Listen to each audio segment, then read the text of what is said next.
Hey everybody, it's Lindsay, and I am here today to share with you a really clean and simple shaker card.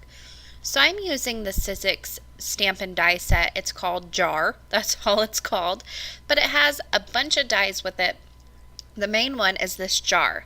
So I've got a piece of 4 by 5 1/4 inch white cardstock that I'm just going to put this jar die right in the center of, and I'm going to run this through my Big Shot. This is going to be my panel, my very top panel on my card base.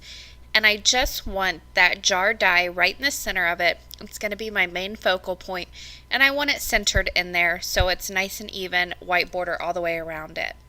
I went ahead and held that down with washi tape while I ran it through my die cutting machine, and then when I pull this out, I've got a nice panel ready to go on my card. Now instead of foam tape, I'm going to use a piece of fun foam for my little backing around my jar to hold my shaker. It's going to be jelly beans in. But to do this, I need to go ahead and make sure everything's going to line up so none of my foam is hanging out from the side of my panel here. So I'm just going to line this up, flip it over, and then I'll take a pen and just mark out where this jar is on that foam. And it's okay because this is all going to be cut out. You won't see any of the pen marks. But I'm just going to go ahead and make 4 little lines here at each of kind of the corners of the jar. And then I can remove this top panel and I can line my jar die up right with those little tick marks that I have made. And this part does take a little bit of fiddling around with just because I really want to make sure this jar is nice and lined up. And I don't have to cut this foam down at all just because you don't have a lot of support behind your panel. So all the support you can get is really great. Because you're cutting out such a big chunk of it with this jar, it really helps to have all the foam behind there that you can really get. So I want to make sure this is nice and lined up. Then I can use a piece of washi tape to tape it down and run this through my die cutting machine. Now with this fun foam, you only want to run it through one time. Don't run it back through it all. It'll flatten out your foam and it won't pop back up. One time's the trick, no more than that. Then it cuts very nice and cleanly. You can pop that right out, and there you can see it fits nice right behind that white panel, and it's going to pop up all of those corners for me, and I don't have to waste a lot of foam tape this way. I also need a lid for my jar, so this also comes with this Sizzix set, and I'm just going to cut this out with some gray cardstock and again run it through my die cutting machine, and then I've got my lid ready to go on top of the jar.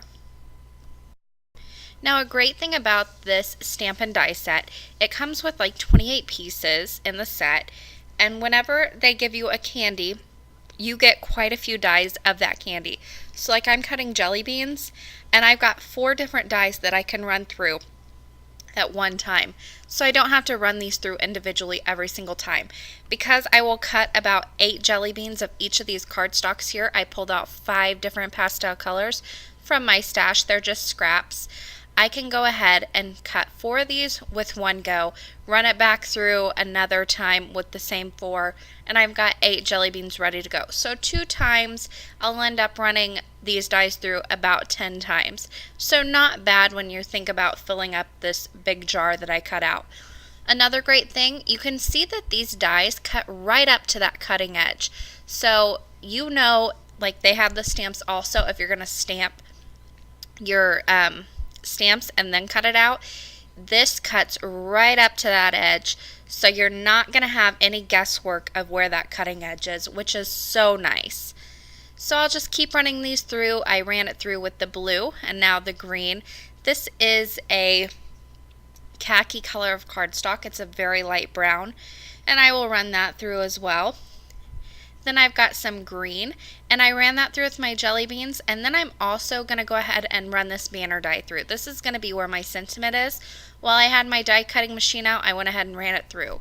There you can see I end up with all these jelly beans that are all pastel color, ready to go into the shaker card. So for my clear, I am using a heavyweight page protector. You can find these Walmart, Target, you can find these anywhere you find paper supplies. These just work out really well for me because I can pick them up while I'm at the store and no special ordering here. I'll go ahead and lay that foam piece that I cut out, and I will cut out my plastic piece around this, just so I know it's going to fit my jar. And I want to leave a little bit of a border here so I know that it will cover all of that up and you won't have any little escaping jelly beans. And because I'm cutting from the side I went ahead and cut this in half as well. So I just ended up with one plastic piece, and it will completely cover that jar, as you can see. Now, to put this card together, one of the things I learned from watching videos online is to not tear your adhesive when you're putting this down. So I ran some of this, it's an eighth of an inch, just piece of paper adhesive here. And I did not trim it at all. I just ran the whole thing around and kind of moved it and made it turn as I needed to. And then you can peel that backing paper off all in one go. I went ahead and put that plastic piece down, and then I will do the same exact thing. You can see I am just curving that adhesive around. So I'm not cutting it at all here. This just makes removing the backing a whole lot easier. Also, I use a bone folder to go ahead and really press that adhesive into the fun foam just to make sure it sticks nice and well. I am removing the backing here, and then I can go ahead and just really line that fun foam up right around that jar and press it down. And that's going to contain all of my little jelly beans. Now, whenever I started putting in my jelly beans, I did start to put some in, but I stopped before it got too full, and I put the adhesive on this fun foam because once these are in, you don't want to jostle it too much or they're all going to spill out. They'll stick to your adhesive. It just becomes a big mess. So putting this adhesive down first really just helps keep things a lot easier. And then with all of my little jelly beans, I just randomly put these in there, and I know this is a little much, but I made sure that each one was facing down with the nice side. You know, when you do die cutting, you have one that can have some almost imprints from your cutting pads. I made sure those were all facing the back of the card so they wouldn't show through. You definitely don't have to do that. That's just a little bit of my perfection craziness coming out in me. So I went ahead and put those all in there, and then I knew that I needed to flip this over to line this up on the card base. If I do that, all of my jelly beans would spill out. So I just put a piece of cardstock on the back of there, a scrap piece, just to hold that all in.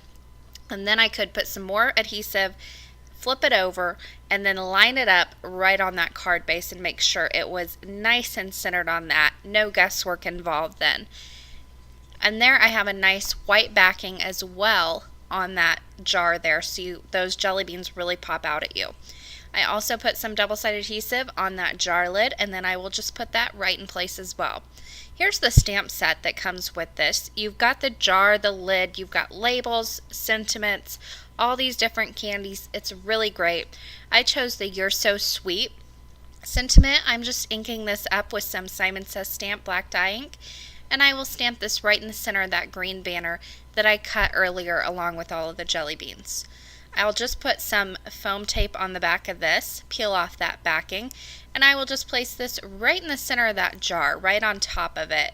And that just gives it a little something more. It really brings out that jar and focuses your attention on it. And there, this card is all done, ready to go. I hope you guys enjoyed this fun interactive card for a change, and I will leave you with this close-up and just a few pictures.